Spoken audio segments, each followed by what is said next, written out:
ഈ സ്ട്രോക്ക് എന്ന് പറയുന്നത് വളരെ അപകടകാരിയായ ഒരു അസുഖമാണ്. ഈ ലോകത്തിൽ മനുഷ്യർ മരിക്കുന്നതിൻ്റെ രണ്ടാമത്തെ കാരണം സ്ട്രോക്കാണ്. ആദ്യത്തെ കാരണം ഹാർട്ട് അറ്റാക്കാണ്. ഒരു 10 പേർക്ക് സ്ട്രോക്ക് വരികയാണെങ്കിൽ ഒരു 3 പേരും മരിച്ചു പോവുകയാണ്. ആദ്യത്തെ ഒരു മാസത്തിൽ തന്നെ മരിച്ചു പോകും. പിന്നെ ഉള്ള 7 പേരിൽ 4 പേര് മിക്കവാറും കിടപ്പ് രോഗികളായി പോവുകയാണ്. അതായത് പരസഹായമില്ലാതെ ഡെയിലി ആക്ടിവിറ്റീസ് അവർക്ക് ചെയ്യാൻ പറ്റില്ല. അപ്പോൾ ഒന്ന് ആലോചിച്ച് നോക്കിയേ, ഏണിംഗ് മെമ്പറിനായിരിക്കും സ്ട്രോക്ക് വരുന്നത്. ആ ആൾ കിടപ്പിലായി. ഇനി ഈ കിടപ്പിൽ ആളായാലിന് പരസഹായം ആവശ്യമുള്ളതുകൊണ്ട് വേറെ ഒരാൾ കൂടെ ഇരുന്ന് ഈ രോഗിയെ നോക്കണം. അപ്പോൾ അതുകൊണ്ട് അങ്ങനെ ആ രോഗി ആ കുടുംബത്തിന് ഒരു ബർഡനായി മാറുകയാണ്. കുടുംബത്തിന് മാത്രമല്ല രാജ്യത്തിന് ഒരു ഭാരമായിട്ട് മാറുകയാണ്. ഇനിയുള്ള 3 പേരാണ് വലിയ കുഴപ്പങ്ങളൊന്നും ഇല്ലാതെ രക്ഷപ്പെടുന്നത്. അവർക്ക് കൂടെ അവിടുത്തെ ചോദിച്ചിരുന്നാൽ ഒരു കൈയിനോ കാലിനോ ഒക്കെ ചെറിയൊരു ബലക്ഷയം ഉണ്ടെന്ന് പറയാം. അവർക്ക് പഴയ രീതിയിൽ ജോലി ചെയ്യാനോ ഒക്കെ സാധിക്കും. രക്ഷപ്പെട്ടു വരുന്ന ഈ 7 പേര് പിടിക്കാനായിട്ട് 3 ദുർഭൂതങ്ങൾ എന്ന് പറയാം, ദുർഭൂതങ്ങൾ ഇരിക്കുകയാണ്. അതിൽ ആദ്യത്തെ എന്ന് പറയുന്നത് പിന്നെയും സ്ട്രോക്ക് വരാം. ഒരിക്കൽ സ്ട്രോക്ക് വരുന്ന ആളിന് പിന്നെയും സ്ട്രോക്ക് വരാൻ ചാൻസ് ഉണ്ട്, ഹാർട്ട് അറ്റാക്ക് വരാൻ ചാൻസ് ഉണ്ട്. രണ്ടാമത്തെ കോംപ്ലിക്കേഷൻ മറവി രോഗം, അതായത് ഡിമെൻഷ്യ. സ്ട്രോക്ക് വന്നതിന് ശേഷമുള്ള ഡിമെൻഷ്യ, അതായത് വാസ്കുലർ ഡിമെൻഷ്യ. ഈ വാസ്കുലർ ഡിമെൻഷ്യ ഇന്ത്യയിൽ വളരെ കൂടുതലാണ്. ഇനി 3ാമത്തെ കോംപ്ലിക്കേഷനാണ് അപസ്മാരം. പ്രായം ചെന്നവരിൽ വരുന്ന അപസ്മാരത്തിൻ്റെ പ്രധാന കാരണം ഈ സ്ട്രോക്കാണ്. അപ്പോൾ സ്ട്രോക്ക് വന്നാൽ ഒന്നുകിൽ മരണം, അല്ലെങ്കിൽ അംഗവൈകല്യം, അത് കഴിഞ്ഞിട്ട് മറവി രോഗം, അപസ്മാരം, പിന്നെയും സ്ട്രോക്ക് വരാനുള്ള സാധ്യത, ഇങ്ങനെ പല വിഷയങ്ങളുള്ളതുകൊണ്ട് ഇത്രയും മാരകമായിട്ടുള്ളൊരു അസുഖത്തിന് ജനങ്ങളെല്ലാം അറിഞ്ഞിരിക്കണം. ഇനി ഇത്രയും തീവ്രമായ ഈ അസുഖത്തിന് എപ്പോഴെങ്കിലും വരുന്ന ഒരു അസുഖമാണെങ്കിൽ, ഇപ്പോൾ 1,00,000 ഒരാളിനോ 1000 ഒരാളിനോ വന്നിരുന്നാൽ കുഴപ്പമില്ലായിരുന്നു. ഇപ്പോഴത്തെ കണക്കനുസരിച്ച് 4 പേരിൽ ഒരാളിന് ഈ സ്ട്രോക്ക് വരാനുള്ള ചാൻസ് ഉണ്ട്. ഇതിനു മുമ്പേ 6 പേരിൽ ഒരാളിനായിരുന്നു 10 വർഷത്തിന് മുമ്പേ. ഇപ്പോൾ അത് 4 പേരിൽ ഒരാളിന് സ്ട്രോക്ക് വരാനുള്ള ചാൻസ് ഉണ്ടെന്നാണ്. അപ്പോൾ ഞാൻ ഈ പറഞ്ഞതെല്ലാം പേടിപ്പെടുത്തുന്ന കാര്യങ്ങളാണ്. ഇതിന് ചില സിൽവർ ലൈനിങ്സ് ഉണ്ട്. അതായത് ആശാവഹങ്ങളായ 1-2 കാര്യങ്ങൾ. ഒന്ന്, അത് സ്ട്രോക്ക് എന്ന് പറയുന്നത് പ്രിവെൻറ്റബിളാണ്. സ്ട്രോക്കിനെ നമുക്ക് തടുത്ത് നിർത്താൻ പറ്റും. രണ്ടാമതായിട്ട് സ്ട്രോക്കിനെ ട്രീറ്റ് ചെയ്യാൻ പറ്റും. അപ്പോൾ പ്രിവെൻറ്റബിൾ ആൻഡ് ട്രീറ്റബിൾ ഡിസീസാണ്. പക്ഷേ ഇതിനെല്ലാം നിങ്ങളുടെ കയ്യിലാണ് കൂടുതൽ ഇതിൻ്റെ ബാധ്യത. അപ്പോൾ ഈ സ്ട്രോക്ക് തടയാൻ എന്ത് ചെയ്യണമെന്ന് നോക്കാം. സ്ട്രോക്ക് എന്ന് പറയുന്നത് ജീവിതശൈലി രോഗങ്ങൾ, അതായത് hyper tension, high BP, diabetes, പൊണ്ണത്തടി, ഹൈ കൊളസ്ട്രോൾ, ഇതിൻ്റെയൊക്കെ ഒരു ഫൈനൽ എൻഡാണ്, ഒരു എൻഡ് റിസൾട്ടാണ് സ്ട്രോക്ക് എന്ന് പറയുന്നത്. അപ്പം ഈ രോഗങ്ങൾ നേരത്തെ കണ്ടറിഞ്ഞ് അതിന് ഒപ്റ്റിമൽ ട്രീറ്റ്മെൻറ്റ്, കറക്റ്റായിട്ട് ട്രീറ്റ്മെൻറ്റ് എടുത്ത് നല്ല കൺട്രോൾ വച്ചിരിക്കുകയാണെങ്കിൽ ഒരളവ് വരെ സ്ട്രോക്കിനെ പ്രിവെൻറ്റ് ചെയ്യാം. അതിൻ്റെ കൂടെ പുകവലി അവോയ്ഡ് ചെയ്യുക, അമിത മദ്യപാനം അവോയ്ഡ് ചെയ്യുക. പുകവലിയും അമിത മദ്യപാനവും സ്ട്രോക്കിന് കാരണമായേക്കാം. ദിവസവും കുറച്ച് വ്യായാമം ചെയ്യുക. നടത്തുന്നതായിരിക്കും ബെസ്റ്റ്. ഡെയിലി 1/2 മണിക്കൂറെങ്കിലും നടക്കുക, അല്ലെങ്കിൽ ആഴ്ചയിൽ 5 ദിവസമെങ്കിലും നടക്കുക. പിന്നെ ഹൃദ്രോഗമുണ്ടെങ്കിൽ വളരെ വേഗം അതിനെ കണ്ടുപിടിച്ച് അതിന് ട്രീറ്റ്മെൻറ്റ് എടുക്കണം. ഹൃദയമിടിപ്പിൻ്റെ അസുഖങ്ങൾ, വാൽവിൻ്റെ അസുഖങ്ങളെല്ലാം സ്ട്രോക്കിന് കാരണമായിരിക്കും. കൂടുതൽ റിലാക്സേഷൻ, ആളുകൾ ടെൻഷൻ നിറഞ്ഞ ജീവിതമാണല്ലോ നമ്മളത്. ടെൻഷൻ കുറയ്ക്കാൻ വേണ്ടി റിലാക്സേഷൻ ടെക്നിക്സൊക്കെ ചെയ്യുന്നത് നല്ലതായിരിക്കും. യോഗ, ധ്യാനം എന്നൊക്കെ. പിന്നെ ഫാമിലിയായിട്ട് ധാരാളം സമയം സ്പെൻഡ് ചെയ്യുക. അപ്പോൾ നമ്മൾ കാമാവും. അങ്ങനെ ഈ കാര്യങ്ങളെല്ലാം ചെയ്തുകൊണ്ട് 90% സ്ട്രോക്കിനെയും പ്രിവെൻറ്റ് ചെയ്യാൻ പറ്റും. അടുത്തതായി ഇതിൻ്റെ ട്രീറ്റ്മെൻറ്റ് ഒരു കാലത്ത് വലിയ ട്രീറ്റ്മെൻ്റ് ഒന്നും ഇല്ലായിരുന്നു. ഇപ്പോൾ വളരെ എഫക്റ്റീവായിട്ടുള്ള ട്രീറ്റ്മെൻറ്റ്സ് ഒക്കെ ഉണ്ട്. ഈ ട്രീറ്റ്മെൻറ്റിലും സാധാരണ ആൾക്കാരുടെ, അതായത് രോഗിയുടെ ബന്ധുക്കളുടെ, അവരുടെ സുഹൃത്തുക്കളുടെയൊക്കെ റോൾ വളരെ ഇമ്പോർട്ടൻ്റ് ആണ്. കാരണം സ്ട്രോക്ക് തുടങ്ങിയ ഉടനെ ആ നിമിഷം തൊട്ട് ഓരോ മിനിറ്റിലും 2 മില്യൺ ന്യൂറോൺസ് മരിച്ചുകൊണ്ടിരിക്കുകയാണ്, നശിച്ചുകൊണ്ടിരിക്കുകയാണ്. അപ്പോൾ അതുകൊണ്ട് സ്ട്രോക്ക് വന്ന ഉടനെ ആശുപത്രിയിൽ എത്തിക്കാൻ എന്തൊക്കെ ചെയ്യണമോ എന്നുള്ള കാര്യങ്ങൾ നോക്കാം. ആദ്യമായിട്ട് ഈ സ്ട്രോക്കിനെ നിങ്ങൾ തന്നെ ഐഡൻറ്റിഫൈ ചെയ്യണം. സാധാരണ നമുക്ക് ഒരു അസുഖം വന്നിരുന്നാൽ സാധാരണ നമ്മൾ അടുത്ത ആശുപത്രി പോവുക, ആശുപത്രി പോയി ഡോക്ടറെ കാണും, ഡോക്ടർ കുറേ ടെസ്റ്റൊക്കെ ചെയ്യും. അതിനുശേഷം നിങ്ങളടുത്ത് പറയും നിങ്ങൾക്ക് ഈ അസുഖം ഉണ്ടെന്ന്, അതായത് ഇപ്പോൾ ന്യൂമോണിയ ഉണ്ടെന്നൊക്കെ പറയും. പക്ഷെ ഇവിടെ അങ്ങനെ ഒരു അടുത്ത് പോയി ചോദിച്ച് എന്താണെന്നുള്ളത് ചോദിക്കാനുള്ള സമയമില്ല. കാര്യം millions of neurons are die, അങ്ങനെ മരിച്ചുകൊണ്ടിരിക്കുകയാണ്. അപ്പോൾ ഈ ആദ്യത്തെ സ്റ്റെപ്പ് ഡയഗ്നോസ് ചെയ്യുന്നത് നിങ്ങൾ തന്നെ ആയിരിക്കണം. ഈ സ്ട്രോക്ക് ഞാൻ ഡയഗ്നോസ് ചെയ്യുന്നത് വലിയ കാര്യമല്ലേ എന്ന് വിചാരിക്കേണ്ട ആവശ്യമില്ല. നിങ്ങൾ തന്നെ ഡയഗ്നോസ് ചെയ്യുന്ന രോഗങ്ങളുണ്ട്. ഫോർ എക്സാമ്പിൾ, ഹാർട്ട് അറ്റാക്ക് വന്നിരുന്നാൽ നിങ്ങൾ തന്നെയാണ് ഡയഗ്നോസ് ചെയ്യുന്നത്. ആരെങ്കിലും നെഞ്ചിൽ കൈവച്ച് വേദനയുണ്ട് എന്ന് പറഞ്ഞ ഉടനെ നിങ്ങൾ ഹാർട്ട് അറ്റാക്ക് എന്ന് വിചാരിക്കുന്നു, ഉടനെ പേഷ്യൻ്റ് ആശുപത്രി കൊണ്ടുപോകുന്നു. അപ്പം അവിടെ ചെന്നതിന് ശേഷം ചിലപ്പോൾ ഹാർട്ട് അറ്റാക്ക് അല്ലായിരിക്കും, പക്ഷെ നിങ്ങൾ ഹാർട്ട് അറ്റാക്ക് എന്ന് ഡയഗ്നോസ് ചെയ്ത് കഴിഞ്ഞു. അതുപോലെ തന്നെ സ്ട്രോക്കിനും, പക്ഷെ അൺഫോർച്ചുനേറ്റ്ലി സ്ട്രോക്കിന് വേദനയില്ല. അപ്പോൾ സ്ട്രോക്കിന് വളരെ സബ്റ്റിലായിട്ട് ചെറിയ സയൻസാണുള്ളത്.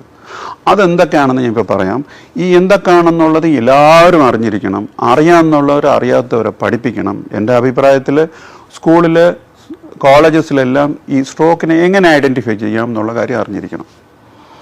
സ്ട്രോക്കിനെ ഐഡൻറ്റിഫൈ ചെയ്യാനായിട്ട് ഒരു ടെസ്റ്റ് ഉണ്ട്, അതിനേക്കാളുള്ള ഫാസ്റ്റ് ടെസ്റ്റ് എന്ന് പറയും. അതിൽ ആദ്യത്തെ ലെറ്റർ എഫിൻ്റെ മീനിങ് മുഖമെന്നാണ്. അപ്പോൾ ഒരു പേഷ്യൻറ്റിന്, ഒരാളിന് സ്ട്രോക്ക് വന്നിട്ടുണ്ടെന്ന് തോന്നുകയാണെങ്കിൽ അയാളുടെ മുഖത്ത് നോക്കിയിരുന്നാൽ മുഖത്തിലൊരു കോണൽ കാണാം, ഒരു വശം കോണിപ്പോകുന്നത് കാണാം. അല്ലെങ്കിൽ അങ്ങനെയുള്ള സംശയമുള്ള ആളടുത്ത് ഒന്ന് ചിരിക്കാനോ പല്ല് കാണിക്കാനോ പറയുക, അപ്പോൾ ഒരു വശം മാത്രം അങ്ങനെ കോണിപ്പോകുന്നത് കാണാം. അതങ്ങനെ വരികയാണെങ്കിൽ ആ പേഷ്യൻറ്റ് സ്ട്രോക്ക് വന്നു കഴിഞ്ഞു, ഉടനെ ആശുപത്രിയിൽ പോവുക. രണ്ടാമതായിട്ട് ലെറ്റർ എ ആണ്. എ എന്ന് വെച്ചിരുന്നാൽ ആം, അതായത് ഹാൻഡ്, ഒരു ഭാഗം, ഒരു കൈ എടുക്കാൻ പറ്റാതിരിക്കുക. അല്ലെങ്കിൽ അങ്ങനെ വിഷമമുള്ള ഒരാളുടെ അടുത്ത് കൈ രണ്ടും ഫ്രണ്ടിലോട്ട് നീട്ടാൻ പറയുക. നീട്ടുമ്പോൾ ഒരു കൈ അറിയാതെ താഴോട്ട് പോവുകയാണ്, താഴോട്ട് വീഴുന്നു പോവുകയാണെങ്കിൽ അത് സ്ട്രോക്കാണ്, ഉടനെ ആശുപത്രി കൊണ്ടുപോവുക. മൂന്നാമത്തെ ലെറ്റർ ആണ് എസ്. എസ് എന്ന് പറഞ്ഞിരുന്നാൽ സംസാരത്തിന്, സ്പീച്ച്. ആ പേഷ്യൻ്റ് സംസാരിക്കുമ്പോൾ എന്തെങ്കിലും വൈകല്യം ഉണ്ടോ എന്ന് നോക്കുക. നിങ്ങളുടെ അച്ഛനോ അമ്മയോ ഒക്കെ സംസാരിക്കുമ്പോൾ നിങ്ങൾക്ക് എന്നും സംസാരിക്കുന്നത് നിങ്ങൾക്ക് അറിയാമായിരിക്കുമല്ലോ. ആ സംസാരിക്കുന്നതിൽ എന്തെങ്കിലും വ്യത്യാസമുണ്ടോ, ഇല്ല നിങ്ങൾ പറയുന്നവർക്ക് മനസ്സിലാകാതിരിക്കുന്നോ, അങ്ങനെ ഒരു അവ്യക്തത ഉണ്ടെങ്കിൽ അത് സ്ട്രോക്ക് ആയിരിക്കാൻ ചാൻസ് ഉണ്ട്. നാലാമത്തെ ലെറ്റർ ടി. ടി എന്ന് പറഞ്ഞാൽ സമയം. അതായത് ഈ മൂന്ന് കാര്യങ്ങൾ കണ്ടാൽ, മുഖം കോണുകയോ കൈ താഴോട്ട് ഡ്രിഫ്റ്റ് ചെയ്യുന്നത് കാണുകയോ സംസാരത്തിന് വ്യത്യാസം വന്നാലോ ഉടനെ പിന്നെ സമയമാണ് ഇമ്പോർട്ടൻറ്റ്, ഉടനെ ആശുപത്രിയിൽ പോവുക. ഏത് ആശുപത്രിയിലാണ് പോകേണ്ടതെന്ന് കറക്റ്റായിട്ട് അറിഞ്ഞിരിക്കണം. സ്ട്രോക്ക് നമ്മൾ ഐഡൻറ്റിഫൈ ചെയ്തതിന് ശേഷം ഏത് ആശുപത്രിയിൽ പോകാം, ആ ആശുപത്രിയാണോ നല്ലത്, ഇതാണോ നല്ലത് എന്നൊക്കെ ആലോചിച്ച് സമയം കളയാതെ ഈ സ്ട്രോക്ക് സജ്ജമായ, സ്ട്രോക്കിനുള്ള ട്രീറ്റ്മെൻറ്റ് എവിടെയാണ് ഉള്ളത് എന്ന് നേരത്തെ അറിഞ്ഞു വയ്ക്കുക. ആ ആശുപത്രിയിൽ ഉടനെ പോവുക. ഇനി ആശുപത്രിയിൽ എത്തിയിരുന്നാൽ ഡോക്ടർ ചില ചികിത്സാ രീതികൾ പറഞ്ഞു തരും. അതൊക്കെ നിങ്ങൾ നേരത്തെ അറിഞ്ഞു വയ്ക്കുക. അവിടെ വെച്ച് അത് വേണോ വേണ്ടയോ എന്നൊക്കെ സംസാരിക്കുന്നതിനേക്കാളും അതിൻ്റെ ചികിത്സകൾ എന്താണെന്ന് ഞാൻ പറയാം. ഒന്ന്, ഏറ്റവും പ്രധാനമായിട്ട് ഒരു ക്ലോട്ട് അലിയിച്ച് കളയാനുള്ളൊരു മരുന്നാണ്. അത് ആ ഇഞ്ചക്ഷൻ ഒരു 3 മണിക്കൂറിനകത്ത് കൊടുക്കണം. ഇനി ലേറ്റായി പെയ്യുക 4.5 മണിക്കൂറിനകത്ത് വെച്ചെങ്കിലും കൊടുക്കണം. അപ്പോൾ ആ ഇഞ്ചക്ഷനെ പറ്റി ഡോക്ടർ പറയുമ്പോൾ നിങ്ങൾക്കിപ്പോഴേ അറിയാമെങ്കിൽ ഉടനെ ഡിസിഷൻ എടുക്കാൻ പറ്റും, കൊടുക്കണോ വേണ്ടയോ എന്നുള്ള കാര്യം. ഇനി ഈ ഇഞ്ചക്ഷൻ നിങ്ങളിപ്പോൾ ഹോസ്പിറ്റലിൽ എത്തിയ ഉടനെ കൊടുക്കാൻ പറ്റത്തില്ല. അതിന് ചില ടെസ്റ്റുകളും CT സ്കാനും ഒക്കെ എടുത്തതിന് ശേഷമേ ഈ രോഗിക്ക് ഇത് കൊടുക്കാൻ പറ്റുമോ എന്ന് പറയാൻ പറ്റത്തുള്ളൂ. അതുകൊണ്ട് 4.5 മണിക്കൂറിനകത്ത് എത്തി ഇഞ്ചക്ഷൻ കിട്ടിയില്ല എന്ന് പറയാൻ പാടില്ല. വളരെ നേരത്തെ എത്തിയിരുന്നാൽ ഇതും കൂടെ കഴിഞ്ഞതിന് ശേഷം നമുക്ക് ഇഞ്ചക്ഷൻ കൊടുക്കാൻ പറ്റുമോ ഇല്ല എന്ന് പറയും. ചിലപ്പോൾ ഇത് കഴിഞ്ഞതിന് ശേഷം, ടെസ്റ്റ് എല്ലാം കഴിഞ്ഞതിന് ശേഷം ഈ രോഗി ഈ ഇഞ്ചക്ഷന് എലിജിബിൾ അല്ലായിരിക്കാം. ശരി, എലിജിബിൾ ആയിട്ടുള്ള ഒരു പേഷ്യൻറ്റിന് ഇങ്ങനെ ഇഞ്ചക്ഷൻ ഉണ്ട് എന്ന് ഡോക്ടർ പറഞ്ഞ ഉടനെ അത് നിങ്ങൾ വേണോ വേണ്ടെന്ന് ഉടനെ തീരുമാനിക്കുക. അല്ലാതെ നിങ്ങൾ ഡോക്ടേഴ്സിൻ്റെ അടുത്ത് ഫോൺ ചെയ്യണം, ഇല്ല ആരെങ്കിലുമൊക്കെ അബ്രോഡ് ഉണ്ട് അവരുടെ അടുത്ത് ഫോൺ ചെയ്ത് എന്നൊക്കെ പറയുമ്പോൾ ഇങ്ങനെ മില്യൺസ് ഓഫ് ന്യൂറോൺസ് മരിച്ചുകൊണ്ടിരിക്കുകയാണ്. അതുകൊണ്ട് ആ ഡിസിഷൻ വേഗം എടുക്കുക. പിന്നെ വേറെ കാര്യം ഈ ഇഞ്ചക്ഷൻ്റെ കണക്ഷനിൽ പറയാനുള്ളത്, ഈ ഇഞ്ചക്ഷൻ കോസ്റ്റ്ലി ആയിട്ടൊരു ഇഞ്ചക്ഷനാണ്. നിങ്ങൾ വേഗം ഹോസ്പിറ്റലിൽ വന്നു, ഇഞ്ചക്ഷൻ കൊടുത്തു, അപ്പോൾ നാച്ചുറലി നമ്മൾ എക്സ്പെക്റ്റേഷൻ ഉടനെ ശരിയാവുമെന്നാണ്. അങ്ങനെ ശരിയാകാൻ ചാൻസ് കുറവാണ്. ചിലർക്ക് ശരിയാവാം. സാധാരണ ഈ ഇഞ്ചക്ഷൻ കിട്ടിയിട്ട് അടുത്ത ദിവസമോ അതിൻ്റെ അടുത്ത ദിവസമോ ഒന്നും കാണാറില്ല. 90 ദിവസം കഴിഞ്ഞിട്ട്, അതായത് 3 മാസം കഴിഞ്ഞിട്ട് ഈ ഇഞ്ചക്ഷൻ കിട്ടിയവരുടെ ഡിസബിലിറ്റി ഇഞ്ചക്ഷൻ കിട്ടാത്തവരിനേക്കാളും വളരെ കുറവാണ്. ഈ ഇഞ്ചക്ഷൻ കിട്ടിയവർ പരസഹായമില്ലാതെ സ്വന്തം കാര്യങ്ങൾ ചെയ്യാനും പഴയ വഴി ജോലിക്ക് പോകാനും ഒക്കെ സാധിക്കും. അതുകൊണ്ട് ഇഞ്ചക്ഷൻ വളരെ പ്രയോജനകരമാണ്. ഇനി വേറെ ഒരു ട്രീറ്റ്മെൻ്റ് ഉള്ളത്, വലിയ രക്തക്കുഴലുകൾ അടയാണെങ്കിൽ ഒരു കാത്തറ്റർ ഉപയോഗിച്ച് ആ തലച്ചോറിനകത്ത് ആ രക്തക്കുഴലിൽ പോയി അതിനെ നീക്കം ചെയ്യുന്നുണ്ട്. അപ്പോൾ ഇങ്ങനെയുള്ള 2 ട്രീറ്റ്മെൻറ്റുകളും ഡോക്ടർ പറയും. അത് നിങ്ങൾ അക്സെപ്റ്റ് ചെയ്യുകയോ വേണ്ടാതിരിക്കുകയോ വേഗം ഡിസിഷൻ വേഗം എടുക്കുക. ഈ 4.5 മണിക്കൂറൊക്കെ കഴിഞ്ഞ് പോയി എന്നിട്ടാണ് ലേറ്റായിട്ടാണ് വന്നതെങ്കിലും എന്നിരുന്നാലും വളരെ വേഗം ഹോസ്പിറ്റലിൽ എത്തിക്കുക. 4.5 മണിക്കൂർ കഴിഞ്ഞല്ലോ, ഇനി പതുക്കെ പോയാൽ മതിയെന്ന് വിചാരിക്കാതിരിക്കുക. അപ്പോൾ ഞാൻ ടേക്ക് ഹോം മെസ്സേജായിട്ട് പറയാനുള്ളത്, ഈ അസുഖത്തിന് മാക്സിമം നിങ്ങൾ ഇതിനെപ്പറ്റി അറിഞ്ഞിരിക്കണം. ഈ അസുഖം തടുക്കാൻ നിങ്ങൾ പ്രയത്നിക്കണം. ട്രീറ്റ്മെൻറ്റ് ഭാഗം വന്നാൽ നിങ്ങൾ തന്നെ ഈ അസുഖത്തിനെ ഡയഗ്നോസ് ചെയ്യണം. വേഗം ഹോസ്പിറ്റലിൽ പോകണം. അതിനുവേണ്ടി ഏത് ഹോസ്പിറ്റലിലാണ് പോകേണ്ടതെന്ന് നേരത്തെ അറിഞ്ഞു വെച്ചേക്കണം. ട്രീറ്റ്മെൻറ്റിൻ്റെ കാര്യങ്ങൾ ഞാൻ പറഞ്ഞു കഴിഞ്ഞല്ലോ. ആ ട്രീറ്റ്മെൻറ്റ് എടുക്കണോ വേണ്ടേ, ഓരോ പേഷ്യൻറ്റിനും കുറച്ച് വ്യത്യാസങ്ങൾ കാണും. അതൊക്കെ നിങ്ങളടുത്ത് ഡോക്ടർ സംസാരിക്കുന്നതാണ്. അതനുസരിച്ച് അങ്ങനെ എല്ലാം കൊണ്ടും സമയമാണ് ഇമ്പോർട്ടൻറ്റ്. ഏറ്റവും കൂടുതൽ വേഗത്തിൽ ഇഞ്ചക്ഷൻ എടുക്കാൻ ശ്രമിക്കാം. അതിനാണ് നമ്മൾ പറയുന്നത് ടൈം ഈസ് ബ്രെയിൻ. ഈ വർഷത്തെ വേൾഡ് സ്ട്രോക്ക് ഓർഗനൈസേഷൻ്റെ ലോഗോ തന്നെ മിനിറ്റ്സ് ക്യാൻ സേവ് ലൈഫ്സ് എന്നാണ്. മിനിറ്റുകൾ എത്രത്തോളം നേരത്തെ മിനിറ്റിൽ നമ്മൾ പോകുന്നു അത്രത്തോളം ജീവനുകളെ നമുക്ക് രക്ഷപ്പെടുത്താവുന്നതാണ്.